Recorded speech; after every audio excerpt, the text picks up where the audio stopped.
रहीम uncle नेक इंसान की मिसाल। सुखपुर नाम का एक छोटा सा गांव था। वहाँ हरियाली, खेत खलिहान, तालाब और मिट्टी की खुशबू हर जगह बिखरी रहती थी। इसी गांव में रहते थे रहीम अंकल।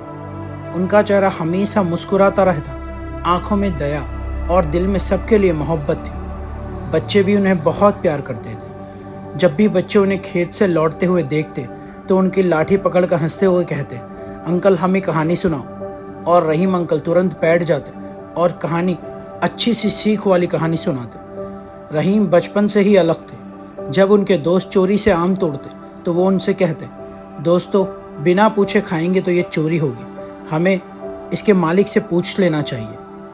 जब किसी दोस्त के पास पेंसिल या कॉपी ना होती तो वो अपनी कॉपी के पन्ने बराबर बांट देते।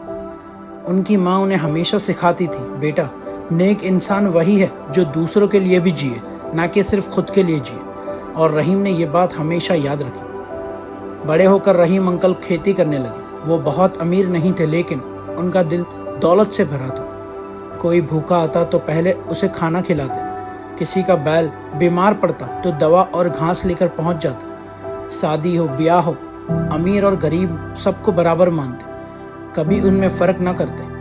गांव वाले कहते थे, अगर इंसानियत देखनी है तो रहीम अंकल को देखो। रहीम अंकल बच्चों के सबसे बड़े दोस्त थे। वो उन्हें कहानियाँ सुनाते और सिखाते, बच्चों हमेशा सच बोलो, झूठ से इंसान छोटा होता है और सच्चाई से बड़ा। वो बच्चों से कहते, अगर किसी के पास जूते नहीं हैं तो उसका मजाक मत बनाओ, बल्कि उसकी मदद करो। बच्चों के लिए रहीम अंकल सिर्फ कहानी सुनाने वाले नहीं, बल्कि एक जीती जागती किताब थे।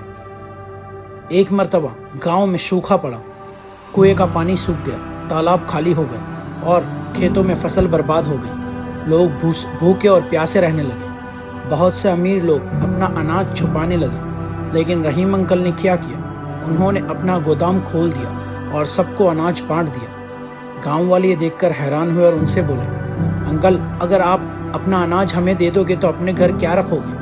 वो मुस्कुराकर बोले, जब मेरा पड़ोसी भूखा है तो मेरा पेट कैसे भर सकता है। एक दिन गांव का जमींदार गरीबों की ज़मीन हड़पना चाहता था। लोग डर गए, लेकिन रहीम अंकल खड़े रहे, डटे रहे।